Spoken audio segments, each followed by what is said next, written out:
Hello বন্ধুরা, আমি তোমাদের কাছে নতুন একটা রান্নার রেসিপি নিয়ে এসেছি, থোড়ের বড়া। দেখো থোড়ের বড়া করতে কী কী লাগছে। থোড়কে আমি গোল গোল করে কেটে সেদ্ধ করে নিয়েছি। লঙ্কা কুচি আছে, ধনে পাতা কুচি আছে, হলুদ আছে, চিলি ফ্লেক্স আছে, কালো জিরে আছে। আর এখন আমি বেসনকে ফেটিয়ে রেখেছি। বেসনের মধ্যে আমি নুন দিয়ে দিচ্ছি, কালো জিরে দিয়ে দিচ্ছি, চিলি ফ্লেক্স দিয়ে দিচ্ছি, একটু হলুদ দিয়ে দিচ্ছি, কাঁচা লঙ্কা কুচি দিয়ে দিচ্ছি, আর ধনে পাতা কুচি দিয়ে দিচ্ছি। দিয়ে ভালো করে ফেটিয়ে নেব। এর মধ্যে আমি একটু খাবার সোডা দিয়েছি। এবার বেসনের ব্যাটারে ডুবিয়ে দেখো তেলটা গরম হয়ে গেছে।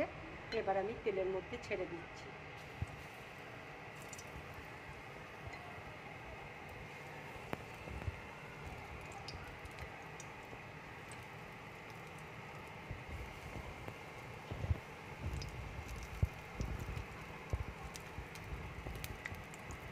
এগুলো লো ফ্লেমে কিন্তু ভাজবো।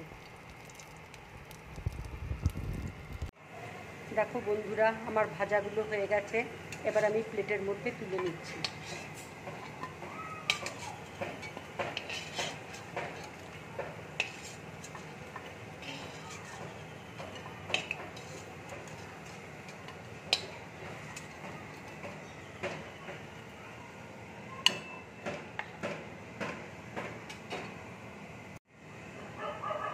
এরকম ভাজা করে তোমরা গরম ভাতের সাথে খাবে, খুব ভালো লাগবে। যদি আমার রান্নাটা ভালো লাগে, লাইক করবে, শেয়ার করবে, আর ড্রিম ব্লগ চ্যানেলটাকে সাবস্ক্রাইব করবে। নমস্কার।